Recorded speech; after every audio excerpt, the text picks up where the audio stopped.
¿Alguna vez te has preguntado cómo viajaban las noticias entre los reinos en la época medieval? Hoy tenemos teléfonos inteligentes y mensajes instantáneos, pero en aquel entonces, difundir información era un arte complicado, desordenado y a veces bastante cómico. Para empezar, los pregoneros no eran solo personas al azar con ganas de gritar, aunque probablemente eso ayudaba en la entrevista de trabajo. Eran los locutores oficiales de noticias y debían tener tres cualidades esenciales. Una voz capaz de despertar a toda la ciudad, una memoria más fiable que la de tu abuela cuando recuerda cada momento vergonzoso de tu infancia, y lo más importante, la capacidad de correr rápido en caso de que la noticia no fuera del agrado del público. Estos anunciadores medievales comenzaban sus discursos con «Oyes, oyes, Zrenia», que básicamente significaba «presten atención», aunque en ocasiones probablemente también significaba «dejen de discutir por el precio del repollo y escuchen». Eran como notificaciones humanas, excepto que no se podían silenciar ni ignorar. Pero lo realmente interesante es que los pregoneros debían ser completamente honestos al compartir noticias. Difundir información falsa no solo estaba mal visto, sino que podía costarte el empleo o algo peor. En 1316, un desafortunado pregonero fue sorprendido inventando historias sobre el precio del grano para manipular el mercado. Digamos que su cambio de carrera fue bastante repentino e incluyó una gran cantidad de verduras podridas lanzadas en su dirección.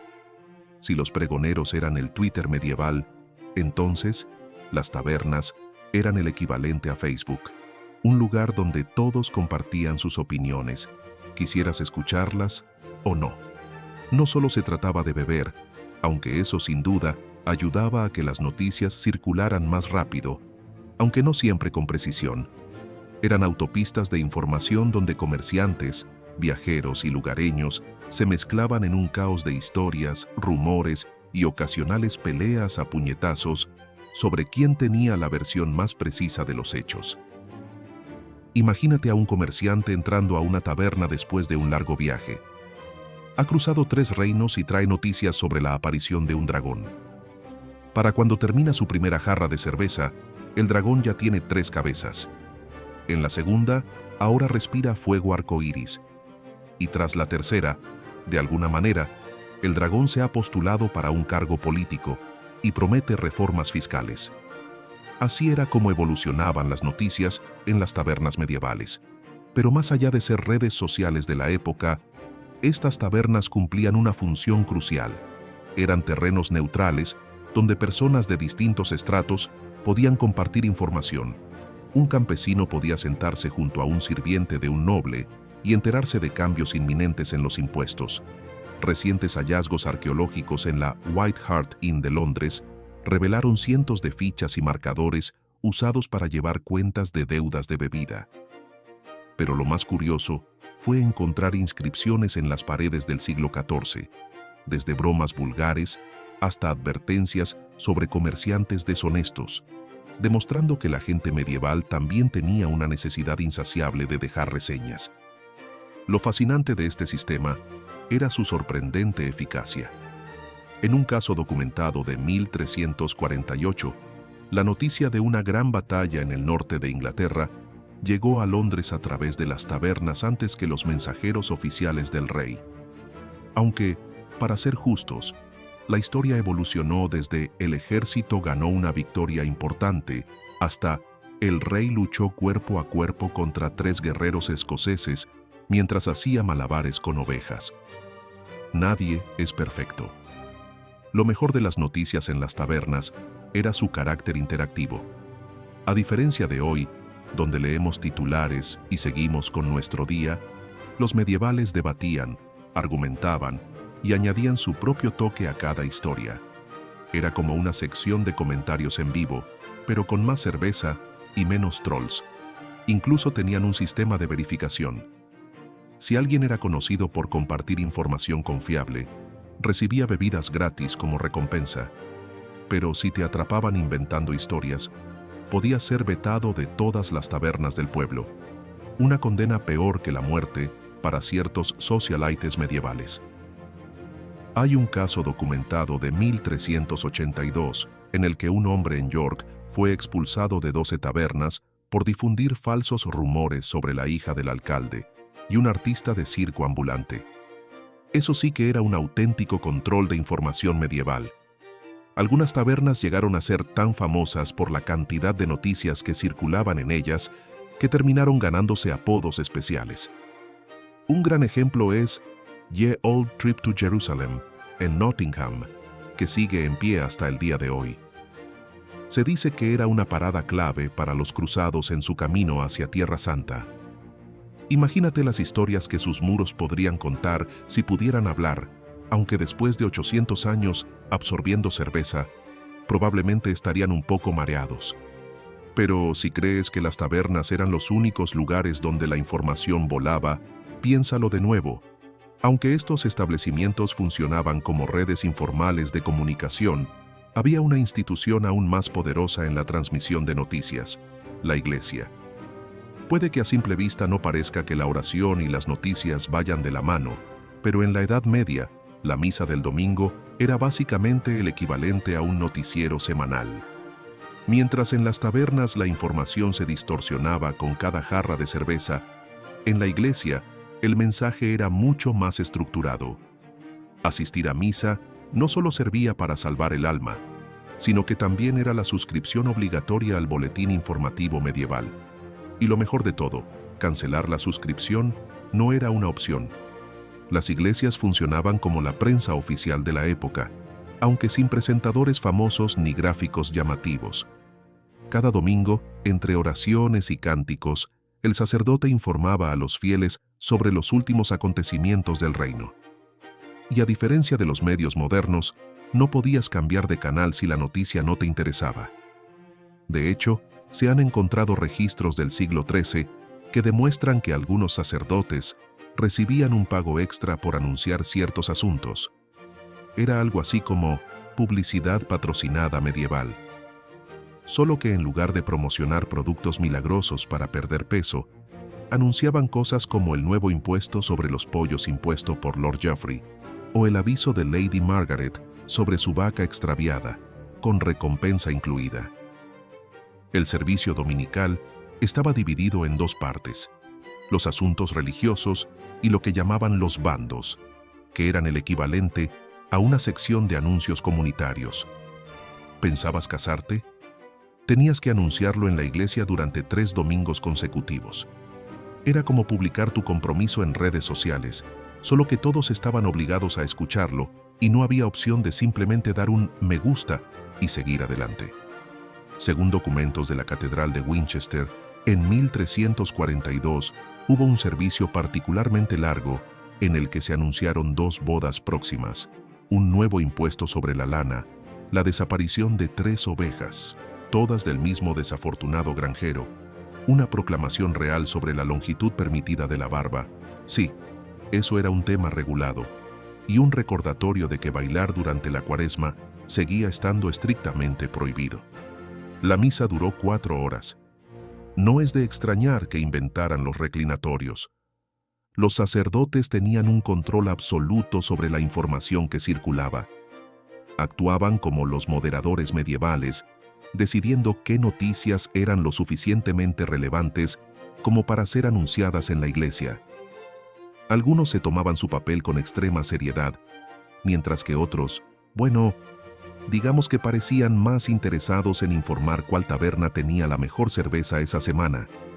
Sin embargo, no todo eran rumores locales y animales perdidos. Las iglesias también eran el lugar donde la gente se enteraba de eventos importantes que realmente afectaban sus vidas. Desde guerras y tratados de paz, hasta nuevas leyes o incluso predicciones meteorológicas que, al igual que hoy en día, no siempre eran muy precisas, todo se anunciaba en la misa. Un registro de 1356 muestra que en una misma ceremonia se anunciaron tanto la boda de un miembro de la realeza como la propagación de una epidemia. Hablando de cambios drásticos de humor. Pero lo más curioso es que las iglesias también funcionaban como verificadores de noticias. Si escuchabas algo en la taberna, no se consideraba información oficial hasta que el sacerdote lo mencionaba el domingo. Era la diferencia entre leer un rumor en redes sociales y verlo confirmado en las noticias de la noche. Solo que en este caso, las noticias venían con una dosis de salvación eterna incluida. Los registros de la parroquia de St. Mary's en Norfolk revelan que en 1378, un sacerdote tuvo que dedicar 3 domingos seguidos a desmentir un rumor sobre la supuesta muerte del rey que se había esparcido como pólvora en las tabernas. Al parecer, el monarca seguía con vida y estaba bastante molesto por tener que enviar pruebas de su existencia. Y si algo realmente importante ocurría, las iglesias tenían su propio sistema de noticias de última hora, repicar las campanas en distintos patrones. Cada sonido tenía un significado diferente. Un toque especial anunciaba un ataque enemigo, otro indicaba el nacimiento de un heredero al trono, y probablemente, en algún lugar, existía un sonido reservado para informar que sí, una vez más, había un nuevo impuesto sobre los pollos. Y probablemente también existía un repique especial para anunciar que alguien había dejado su caballo mal estacionado frente a la iglesia otra vez.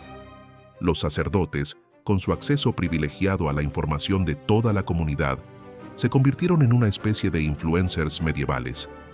Sabían quién se iba a casar, quién tenía problemas con los vecinos, quién debía impuestos y, en general, cualquier detalle jugoso que se filtrara a través del confesionario. Hubo un sacerdote en York que se hizo tan famoso por sus detallados anuncios semanales que la gente de parroquias vecinas se infiltraba en sus misas solo para enterarse del mejor chisme del momento. A veces, la línea entre el sermón y el boletín de noticias se desdibujaba de maneras bastante cómicas. Existe un registro de 1389 sobre un sacerdote que, por error, mezcló sus notas de la homilía con los anuncios semanales y terminó dando un discurso apasionado sobre la urgente necesidad de encontrar al ladrón que se había llevado la pala de panadería favorita de William el panadero. La congregación quedó tan conmovida que la pala apareció de vuelta al día siguiente. Por supuesto, no todos estaban contentos con este sistema de noticias dominicales. Hay documentos que registran numerosas quejas sobre sacerdotes que se tomaban demasiado en serio su papel de presentadores informativos. Una carta de 1367 se lamenta de que un cura dedicaba más tiempo a anunciar los precios del mercado del queso que a hablar de las escrituras. La respuesta del obispo, que quedó archivada en los registros eclesiásticos, fue básicamente un pragmático: mientras sigan viniendo a la iglesia, que coman queso. La iglesia también funcionaba como un centro de objetos perdidos. Los registros de la iglesia de San Pedro en Wessex incluyen una lista bastante peculiar de objetos extraviados que fueron anunciados durante la misa. Entre ellos, una espada con signos de haber sido usada, un libro de oraciones con sospechosas manchas de vino y, el más misterioso de todos, un gallo que respondía al nombre de Gregorio. Mientras los sacerdotes compartían noticias desde el púlpito, otro grupo de religiosos estaba ocupado documentándolo todo con precisión. En la tranquilidad de sus monasterios, los monjes estaban construyendo la versión medieval de Wikipedia, y vaya que tenían historias interesantes que contar. Esos hombres silenciosos con túnicas marrones no solo pasaban el día rezando.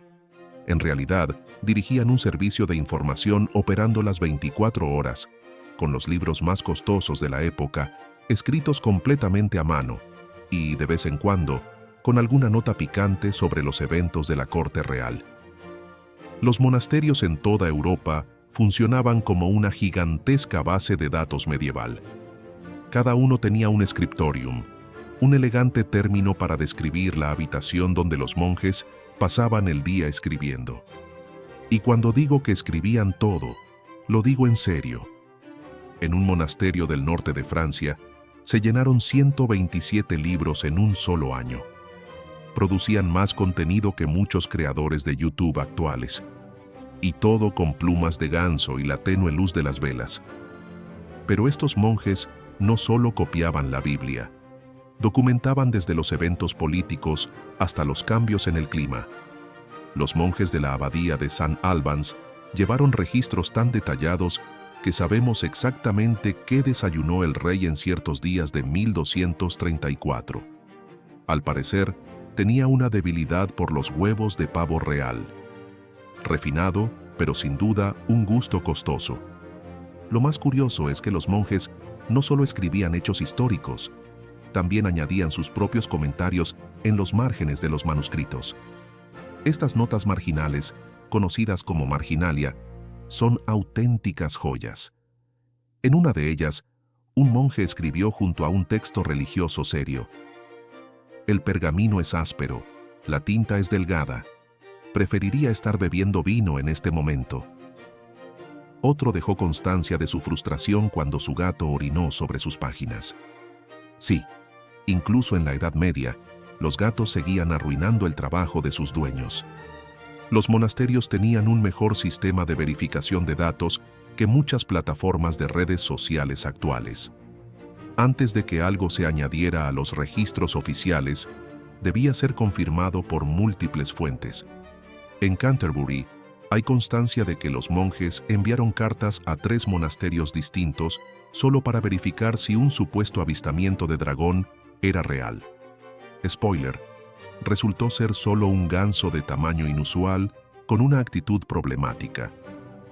Cada monasterio tenía su especialidad en cuanto a la información que registraban. Los monjes de Durham eran conocidos por sus escritos sobre política, mientras que los de Glastonbury eran los expertos en escándalos reales.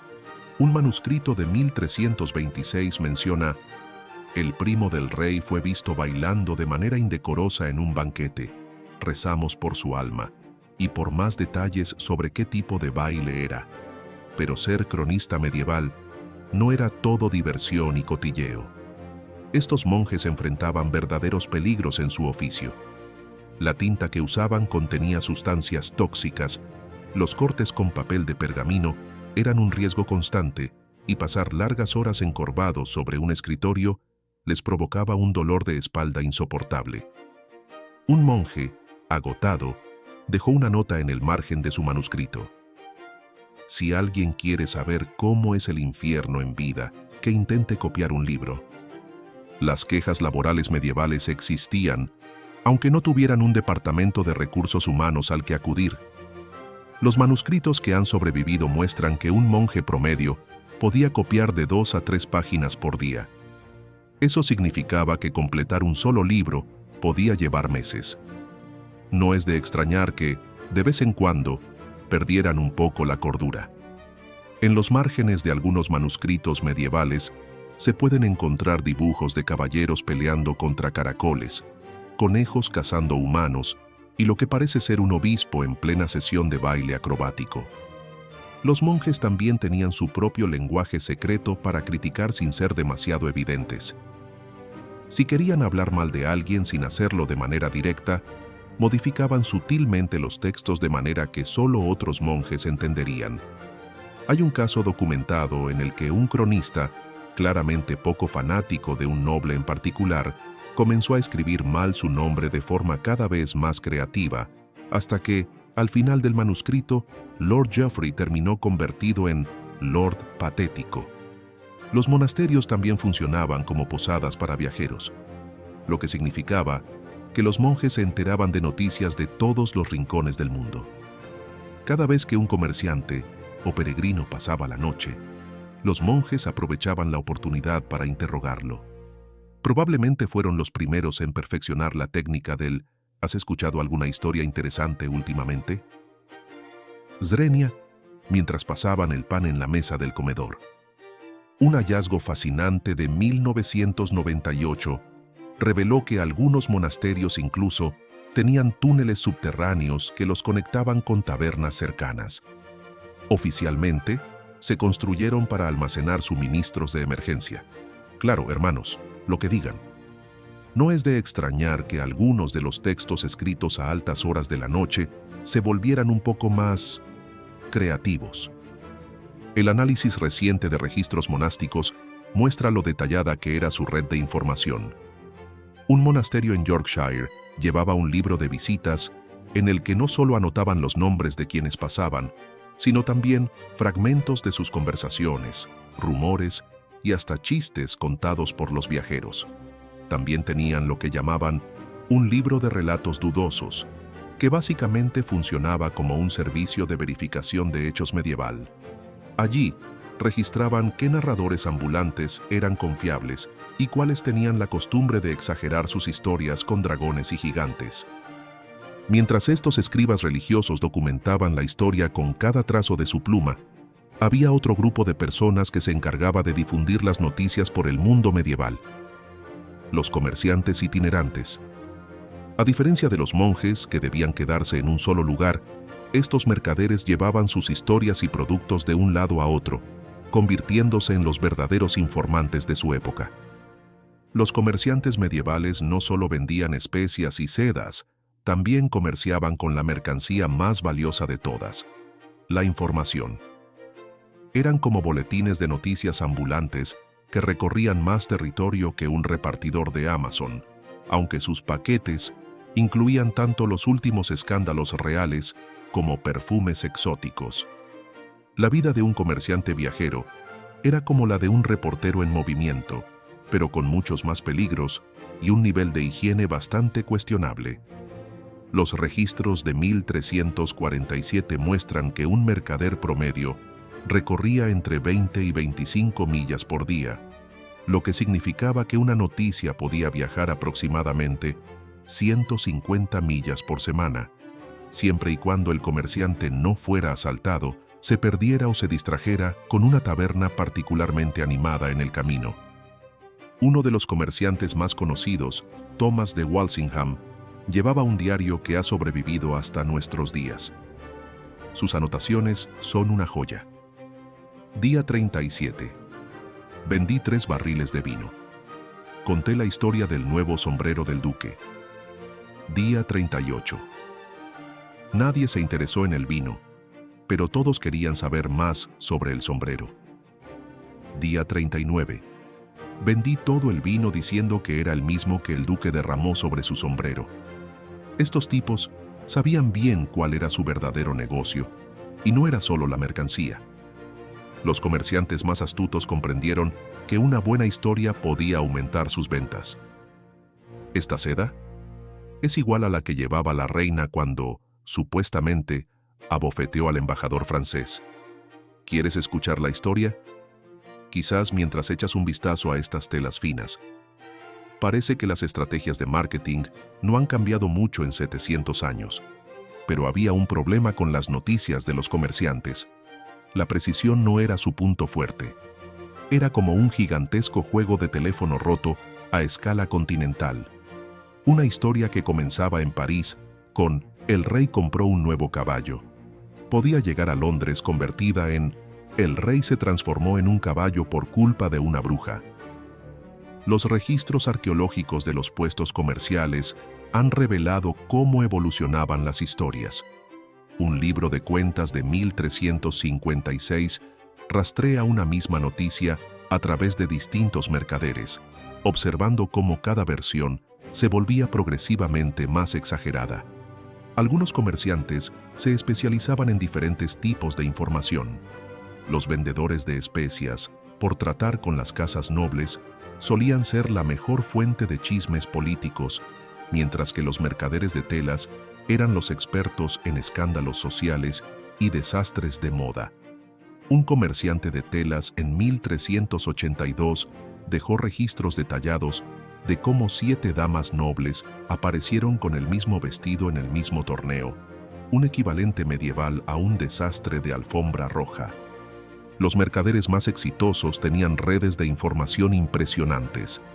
Hacían paradas regulares para intercambiar noticias con otros comerciantes, creando una especie de agencia de noticias medieval. Un registro de un puesto comercial en York muestra que los mercaderes coordinaban sus rutas para encontrarse y compartir historias. Una anotación dice: punto de encuentro, el viejo roble. Hora, al atardecer. traer noticias sobre la oveja perdida del obispo y ese queso francés tan famoso. Hablando de puestos comerciales, estos lugares funcionaban como verdaderas oficinas de prensa medievales. Un libro de visitas de un puesto en Bristol incluye comentarios como: los precios de John son altos, pero sus historias sobre la corte escocesa lo valen. Y otra entrada advierte: no creas nada de lo que Thomas dice sobre dragones, pero sus noticias sobre los precios del grano son bastante fiables. Reseñas medievales al estilo Yelp. Los comerciantes incluso desarrollaron sus propios códigos y señales. Una bandera roja afuera de un puesto indicaba que había noticias políticas frescas disponibles, mientras que una azul significaba que había chismes sociales a la venta. Algunos comerciantes astutos manipularon estos códigos para crear mayor interés. Un vendedor en Canterbury fue descubierto colgando todas sus banderas a la vez para hacer creer que tenía información exclusiva y desatar una guerra de ofertas por sus historias. Como castigo, las autoridades locales lo obligaron a vender sus noticias a mitad de precio durante un mes. Creían que solo estarían imprimiendo textos religiosos y tal vez algunos calendarios elegantes. Sin darse cuenta, terminaron creando la primera industria de noticias del mundo. Un registro de una imprenta de 1472 menciona: también imprimimos 500 panfletos sobre escándalos locales. Adivinen cuál se agotó primero. Para el año 1500, solo 60 años después de la invención de la imprenta de Gutenberg, Europa había producido más de 20 millones de libros impresos. Eso es más libros de los que todos los escribas europeos habían copiado en los 1000 años anteriores. Aunque, siendo justos, los escribas probablemente necesitaban más descansos para el café. Escribir a mano es agotador. No todos estaban emocionados con esta explosión de información. De repente, los reyes y nobles ya no podían controlar quién difundía las noticias. En una carta furiosa de 1478, un noble se queja: estos talleres de impresión son peores que las tabernas. Al menos los borrachos eventualmente se quedan dormidos. Las palabras impresas nunca dejan de hablar. Los primeros periódicos comenzaron a aparecer y eran una locura. Uno de 1493 logró informar sobre un ternero de 2 cabezas, una lluvia de peces, que probablemente solo fue una inundación cerca de un mercado de pescado, y lo que aseguraban que era un avistamiento de dragón, que sin duda era solo un lagarto grande que se metió en una bodega de vino. Lo curioso es que la gente compraba cada ejemplar como si fuera la verdad absoluta. La impresión también generó nuevos empleos. Además de impresores, se necesitaban personas que escribieran noticias, personas que vendieran noticias y personas que se dedicaran a decirle a los demás que esas noticias eran falsas. Un anuncio de una imprenta en 1486 solicitaba: se buscan escritores de noticias. Deben ser capaces de hacer que las cosas aburridas suenen emocionantes y que las emocionantes parezcan creíbles. Se valoran habilidades poéticas. Por favor, no más historias de dragones. Pero el verdadero impacto estuvo en la velocidad con la que se podía difundir la información. En 1495, una noticia sobre un escándalo político en Roma llegó impresa a Londres antes de que el mensajero oficial pudiera entregar la misma información. Según los registros, el mensajero estaba extremadamente molesto, especialmente porque la versión impresa incluía mejores chistes sobre el escándalo que su informe oficial. La imprenta también cambió la forma en que la gente discutía. En lugar de solo gritarse en las tabernas, ahora podían escribir panfletos enfurecidos sobre sus rivales. Un registro de una imprenta muestra una serie de panfletos cada vez más acalorados entre 2 eruditos que discutían sobre si los gatos podían entender latín. La disputa aparentemente duró 3 años y consumió más papel que una Biblia completa. Los reyes intentaron controlar esta nueva tecnología con leyes de licencias y censura, pero tratar de frenar la impresión era como intentar atrapar la lluvia con un tenedor. Técnicamente posible, pero completamente inútil. Por cada impresor oficial, había 3 operando de manera clandestina en sótanos y graneros. En una redada, en 1489, se descubrió una imprenta oculta en un gallinero. Al parecer, las gallinas eran excelentes vigías. Esta revolución en la difusión de noticias eventualmente llevaría a cosas que hoy damos por sentadas, como poder leer sobre lo que desayunó tu vecino sin necesidad de hablar con él. Un avance, ¿verdad? Y así fue como los medievales lograron difundir noticias sin un solo teléfono inteligente ni una cuenta en redes sociales.